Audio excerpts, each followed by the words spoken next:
Hi ಗೆಳೆಯರಿ, ಇವತ್ತು ನಾನು ಒಂದು ಸುಂದರ ಕತೆ ಹೊತ್ತು ನಿಮಗಾಗಿ ತಂದಿದ್ದೀನಿ. ಕಥೆಯಂತೂ ತುಂಬ ಅಂದರೆ ತುಂಬ ಚೆನ್ನಾಗಿದೆ. ಹಾಗಾಗಿ ಕತೆ ಪೂರ್ತಿಯಾಗಿ ಕೇಳಿ. ಬನ್ನಿ ಇವಾಗ ಕತೆ ನೋಡೋಣ. ಆವತ್ತು ಗುರುವಾರ ರಾತ್ರಿ ನಂಜನಗೂಡಿನ ಒಂದು ಸುಂದರ ಮನೆಯಲ್ಲಿ ರವಿ ಮತ್ತು ಆತನ ಹೆಂಡತಿ ಸುಮಾ ವಾಸವಾಗಿದ್ದರು. ಒಂದು ದಿನ ಸುಮಾ ಕನ್ನಡಿ ಮುಂದೆ ನಿಂತು ತಯಾರಾಗುತ್ತಿದ್ದಾಗ ರವಿ ಹಿಂದಿನಿಂದ ಬಂದು ಅವಳನ್ನು ಅಪ್ಪಿಕೊಂಡು, ಏನು ಸುಮಾ, ಇವತ್ತು ಏನೋ ತುಂಬ ಸುಂದರವಾಗಿ ಕಾಣುತ್ತಿದ್ದೀಯಾ ಅಂತ ರೇಗಿಸಿದ. ಅವಳು ಸ್ವಲ್ಪ ಗಂಭೀರವಾಗಿ, ನಿಮಗೆ ಯಾವಾಗಲೂ ಬೇರೆಯವರ ಹೆಂಡತಿನೇ ಚೆನ್ನಾಗಿ ಕಾಣೋದಲ್ವಾ ಅಂದಳು. ರವಿ ನಕ್ಕು, ಛೇ, ಯಾರೂ ನಿನ್ನಷ್ಟು ಚಂದ ಇಲ್ಲ ಕಣೆ ಅಂತ ಮುದ್ದಾಡೋಕ್ಕೆ ಹೋದ. ಸುಮಾ ಅವನನ್ನು ತಡೆದು, ಇವತ್ತು ನಿಮ್ಮ ಫ್ರೆಂಡ್ ವಿನೋದ್ ಮತ್ತು ಅವನ ಹೆಂಡತಿ ಪಲ್ಲವಿ ಬರ್ತಾರಲ್ವಾ ಅಂತ ಕೇಳಿದಳು. ಅಷ್ಟರಲ್ಲೇ ಡೋರ್ ಬೆಲ್ ಸೌಂಡ್ ಆಯಿತು. ಬಾಗಿಲು ತೆಗೆದರೆ ವಿನೋದ್ ಮತ್ತು ಪಲ್ಲವಿ ಒಳಗೆ ಬಂದರು. ಪಲ್ಲವಿಯನ್ನು ನೋಡಿದ ರವಿಗೆ ಒಳಗೊಳಗೆ ಸ್ವಲ್ಪ ಆಕರ್ಷಣೆ ಆಯಿತು. ಎಲ್ಲರೂ ಕುಳಿತು ಮಾತು ಶುರು ಮಾಡಿದರು. ಚಿಂತನೆಗಳ ಹೊಂದಾಣಿಕೆ ಮತ್ತು ಕುಡಿತ ಮಾತಿನ ಮಧ್ಯೆ ರವಿ ಮತ್ತು ಪಲ್ಲವಿಯ ಯೋಚನೆಗಳು ಒಂದೇ ರೀತಿ ಇತ್ತು. ಅದೇ ರೀತಿ ವಿನೋದ್ ಮತ್ತು ಸುಮಾಗೂ ಒಂದೇ ತರಹದ ಆಸಕ್ತಿಗಳಿತ್ತು. ರವಿ ತಮಾಷೆಗೆ ಎನಿಸುತ್ತಿದೆ, ನಾವಿಬ್ಬರು ತಪ್ಪು ವ್ಯಕ್ತಿಗಳನ್ನು ಮದುವೆಯಾಗಿ ಬಿಟ್ಟಿದ್ದೇವೆ ಅಂತ ಅಂದ. ಅವನ ಮಾತಿಗೆ ಎಲ್ಲರೂ ನಕ್ಕರು. ಆಮೇಲೆ ರವಿ, ಬನ್ನಿ ಡ್ಯಾನ್ಸ್ ಮಾಡೋಣ ಅಂತ ಹಾಡು ಹಾಕಿ ಪಲ್ಲವಿ ಜೊತೆ ರೊಮ್ಯಾಂಟಿಕ್ ಆಗಿ ಡ್ಯಾನ್ಸ್ ಶುರು ಮಾಡಿದ. ಇಬ್ಬರು ಅಷ್ಟು ಚೆನ್ನಾಗಿ ಡ್ಯಾನ್ಸ್ ಮಾಡ್ತಿದ್ರು. ಎಲ್ಲರ ಗಮನ ಅವರ ಮೇಲೆ ಇತ್ತು. ವಿನೋದ್ ಹೋಗಿ ಸುಮಾ ಪಕ್ಕ ಕೂತು, ನಿಮಗೆ ಡ್ಯಾನ್ಸ್ ಇಷ್ಟ ಇಲ್ವಾ ಅಂತ ಕೇಳಿದ. ಇಲ್ಲ, ನನಗೆ ಚಿತ್ರಕಲೆ ಇಷ್ಟ, ಬನ್ನಿ ನಾನು ಬರೆದಿರೋ ಕೆಲವು ಪೇಂಟಿಂಗ್ಸ್ ತೋರಿಸ್ತೀನಿ ಅಂತ ಸುಮಾ ವಿನೋದ್ ನನ್ನ ಸ್ಟಡಿ ರೂಮ್ಗೆ ಕರೆದುಕೊಂಡು ಹೋದಳು. ಸುಮಾ ಚಿತ್ರ ತೋರಿಸುವಾಗ ಕುತ್ತಿಗೆ ನೋವು ಬಂತು. ಸ್ವಲ್ಪ ಬಾಂಬ್ ಹಚ್ಚುತ್ತೀರಾ ಅಂತ ವಿನೋದ್ಗೆ ಕೇಳಿಕೊಂಡಳು. ಮೊದಲಿಗೆ ವಿನೋದ್ ಹಿಂಜರಿದರೂ ಡ್ಯಾನ್ಸ್ ಮಾಡೋರಿಗೆ ತೊಂದರೆ ಆಗದಿರಲಿ ಅಂತ ಬಾಂಬ್ ಹಚ್ಚೋಕ್ಕೆ ಶುರು ಮಾಡಿದ. ಸುಮಾಗೆ ಆ ಮಸಾಜ್ ಚೆನ್ನಾಗಿಯೇ ಅನಿಸಿತು. ವಿನೋದ್ ಕೂಡ ಸ್ವಲ್ಪ ಕಂಟ್ರೋಲ್ ಕಳ್ಕೊಂಡು ಕೈ ಆಡಿಸೋಕೆ ಶುರು ಮಾಡಿದ. ಸುಮಾ ನಕ್ಕು, ನೀವು ತುಂಬ ಚೆನ್ನಾಗಿ ಮಸಾಜ್ ಮಾಡ್ತೀರಾ ಅಂದಳು. ವಿನೋದ್, ನಾನು ಇನ್ನಷ್ಟು ಚೆನ್ನಾಗಿ ಮಾಡಬಲ್ಲೆ ಅನ್ನೋದರೊಳಗೆ ರವಿ ಒಳಗೆ ಬಂದು, ಏನಿದು, ಏನು ನಡೀತಾ ಇದೆ ಇಲ್ಲಿ ಅಂತ ಕೇಳಿದ. ಒಂದು ವಿಚಿತ್ರ ಪ್ರಸ್ತಾಪ. ಸುಮಾ ಎಲ್ಲವನ್ನು ವಿವರಿಸಿದಳು. ರವಿ ಕೋಪದಿಂದ, ನೀನು ಬೇರೆಯವರ ಹೆಂಡತಿಗೆ ಮಸಾಜ್ ಮಾಡಿ ಖುಷಿ ಪಡುತ್ತಿದ್ದೀಯಾ ಅಂತ ಕೇಳಿದ. ವಿನೋದ್ ಹೆದರಿಕೊಂಡ. ಆದರೆ ರವಿ ಆಮೇಲೆ ನಕ್ಕು ಬಿಟ್ಟ. ಅಯ್ಯೋ, ಜಸ್ಟ್ ಜೋಕ್ ಮಾಡಿದೆ, ನೀನು ನಮ್ಮ ಸುಮಾಗೆ ಹೆಲ್ಪ್ ಮಾಡ್ತಿದ್ದೀಯ ಅಷ್ಟೇ ಅಂದ. ವಿನೋದ್ ಪಲ್ಲವಿಯನ್ನು ಕರೆದು, ನಡಿ ಮನೆಗೆ ಹೋಗೋಣ ಅಂದ.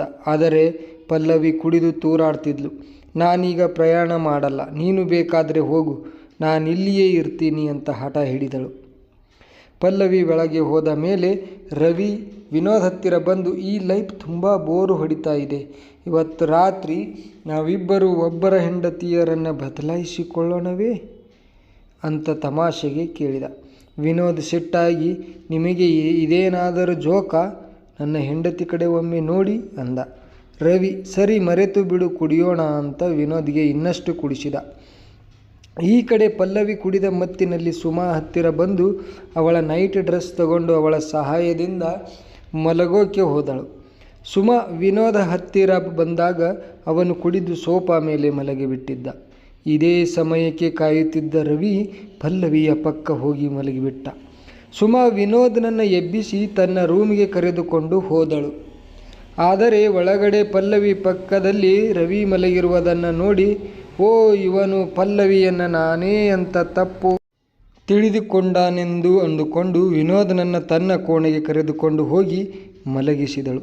ಬೆಳಿಗ್ಗೆ ಎದ್ದ ಪಲ್ಲವಿ ರವಿನನ್ನು ನೋಡಿ ಆಘಾತ ಆದಳು. ನೀನು ಈ ರೂಮ್ಗೆ ಹೇಗೆ ಬಂದೆ ಅಂತ ಸಿಟ್ಟಾದಳು. ರವಿ ಕುಡಿದ ನಶೆಯಲ್ಲಿ ಬಂದು ಬಿಟ್ಟೆ, ನೀನು ನನ್ನ ಹೆಂಡತಿಯ ನೈಟ್ ಡ್ರೆಸ್ ಹಾಕಿದ್ದೆ ಅಂತ ಹೇಳಿ ವಿವರಿಸಿದ. ಅದೇ ಸಮಯಕ್ಕೆ ರವಿ ಅಮ್ಮ ರಾಧಾ ಹಳ್ಳಿಯಿಂದ ಬಂದರು. ರವಿ ತನ್ನ ಮದುವೆ ವಿಷಯವನ್ನು ಅಮ್ಮನಿಗೆ ಹೇಳಿರಲಿಲ್ಲ. ರಾಧಾ ಪಲ್ಲವಿಯನ್ನೇ ತನ್ನ ಸೊಸೆ ಅಂತ ತಪ್ಪು ತಿಳಿದುಕೊಂಡಳು. ರವಿ ಪಲ್ಲವಿಯನ್ನು ಸತ್ಯ ಹೇಳದಂತೆ ತಡೆದು ಒಂದೆರಡು ದಿನ ಈ ರೀತಿ ನಟಿಸಿ ಅಮ್ಮ ಹೋದ ಮೇಲೆ ನೀವು ಹೋಗಿ ಅಂತ ಒಪ್ಪಿಸಿದ. ಆಮೇಲೆ ಪಲ್ಲವಿ ಮತ್ತು ರವಿ ಸುಮಾಳ ರೂಮಿಗೆ ಬಂದಾಗ ವಿನೋದ್ ಸುಮಾ ಜೊತೆ ಮಲಗಿರುವುದನ್ನು ನೋಡಿ ಆಘಾತಗೊಂಡರು. ವಿನೋದ್ ಎದ್ದು ರವಿಯ ಮೇಲೆ ಸಿಟ್ಟಾಗೋಕ್ಕೆ ಶುರು ಮಾಡಿದ. ರವಿ, ನನ್ನ ಅಮ್ಮ 2 ದಿನ ಇರ್ತಾಳೆ, ದಯವಿಟ್ಟು ಈ ನಾಟಕವನ್ನು ಮುಂದುವರಿಸಿ ಅಂತ ಬೇಡಿಕೊಂಡ. ಸುಮಾ ಮತ್ತು ಪಲ್ಲವಿ ಕೂಡ ವಿನೋದನನ್ನು ಒಪ್ಪಿಸಿದರು. ರಾಧಾ ಪಲ್ಲವಿಗೆ ಸೀರೆ ಕೊಟ್ಟು ಇದನ್ನು ಹಾಕಿಕೊಂಡು ಬಾ ಅಂದಳು. ಪಲ್ಲವಿ ಸೀರೆ ಉಡೋಕೆ ಬ್ಲೌಸ್ ಹುಕ್ ಹಾಕೋಕ್ಕೆ ಹೋದಾಗ ವಿನೋದ್ ಬದಲು ರವಿ ಒಳಗೆ ಬಂದ. ವಿನೋದ್ ಮತ್ತು ಸುಮಾ ಹೊರಗಡೆ ರಾಧಾ ಮುಂದೆ ನಿಂತಿದ್ದರು. ಒಳಗೆ ಬಂದ ರವಿ ಪಲ್ಲವಿಗೆ, ಕಾಲೇಜು ದಿನದಿಂದನೂ ನಿನ್ನ ಮೇಲೆ ಆಸಕ್ತಿ ಇತ್ತು, ಆದರೆ ನೀನು ವಿನೋದನನ್ನು ಮದುವೆಯಾದೆ. ಈ ಪಾರ್ಟಿಯನ್ನು ಇದಕ್ಕಾಗಿಯೇ ಅರೇಂಜ್ ಮಾಡಿದ್ದು. ದಯವಿಟ್ಟು ನನ್ನ ಈ ಬಯಕೆಯನ್ನು ಪೂರೈಸುವಂತ ಒತ್ತಾಯ ಮಾಡಲು ಶುರು ಮಾಡಿದ. ಆಗ ಪಲ್ಲವಿ ಸಿಟ್ಟಾಗಿ, ನೀನು ಎಂತಹ ನೀಚ ಅಂತ ಕೂಗಿದಳು. ರವಿ, ನಿನ್ನ ಗಂಡನೇ ಈ ರಾತ್ರಿ ಹೆಂಡತಿಯರನ್ನು ಬದಲಾಯಿಸುವ ಪ್ಲ್ಯಾನ್ ಮಾಡಿದ್ದ ಅಂತ ಹೇಳಿಬಿಟ್ಟ.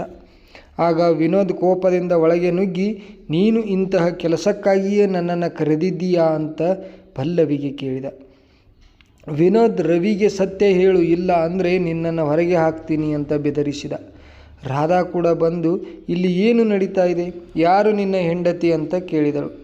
ರವಿ ತನ್ನ ತಪ್ಪನ್ನು ಎಲ್ಲರ ಮುಂದೆ ಒಪ್ಪಿಕೊಂಡ. ರಾಧಾ ಸಿಟ್ಟಾಗಿ ರವಿ ಕೆನ್ನೆಗೆ ಬಾರಿಸಿ, ನನ್ನ ಮಗನಾಗಿ ಇಂತಹ ತಪ್ಪು ಮಾಡಿದೀಯಾ ಅಂತ ಆಕ್ರೋಶಿಸಿದಳು. ಪಲ್ಲವಿ ಮತ್ತು ವಿನೋದ್, ನಾವಾಗಲೇ ಇಲ್ಲಿಂದ ಹೊರಟು ಹೋಗ್ತೀವಿ ಅಂತ ಹೇಳಿ ಹೊರಟರು. ಸುಮಾ ಕೂಡ, ನಾನು ಇಂತಹ ಗಂಡನ ಜೊತೆ ಇರಲಾರೆ ಅಂತ ಅವರ ಜೊತೆಗೆ ಹೋಗಿಬಿಟ್ಟಳು. ರವಿ ಆಗ ಕಣ್ಣೀರಿನೊಂದಿಗೆ ಒಬ್ಬಂಟಿಯಾಗಿ ನಿಂತು ಬಿಟ್ಟ. ನೋಡಿದ್ರಲ್ಲ ಗೆಳೆಯರೆ, ಇಂತಹ ಕಾಲ್ಪನಿಕ ಘಟನೆ ಕಥೆಗಳಂತೆ ನಿಜ ಜೀವನದಲ್ಲಿ ಮಾಡಿದ್ದೇ ಆದಲ್ಲಿ ಜೀವನಕ್ಕೂ ತೊಂದರೆಯಾಗುತ್ತದೆ. ಹಾಗಾಗಿ ಇಂತಹ ಕಾಲ್ಪನಿಕ ಕಥೆಗಳಿಗೆ ನೀವು ಹೆಚ್ಚು ಪ್ರಾಮುಖ್ಯತೆ ನೀಡಬಾರ್ದು. ಉತ್ತಮ ಸದ್ಗುಣ ಜೀವನ ನಡೆಸಬೇಕಂದ್ರೆ, ಜೊತೆಗೆ ನಮ್ಮ ಬದುಕನ್ನು ಹಸನಾಗಿಸಬೇಕಂದ್ರೆ ಒಳ್ಳೆಯ ಕಥೆಗಳನ್ನು ಓದಿ ಸ್ಫೂರ್ತಿಯನ್ನು ಪಡ್ಕೋಬೇಕು. ಗೆಳೆಯರೆ, ಈ ಕಥೆ ಇಷ್ಟವಾಗಿದ್ದರೆ ಇದಕ್ಕೊಂದು ಲೈಕ್ ಮಾಡಿ, ತಪ್ಪದೆ ಚಾನಲ್ ಸಬ್ಸ್ಕ್ರೈಬ್ ಮಾಡಿ. ಧನ್ಯವಾದಗಳು.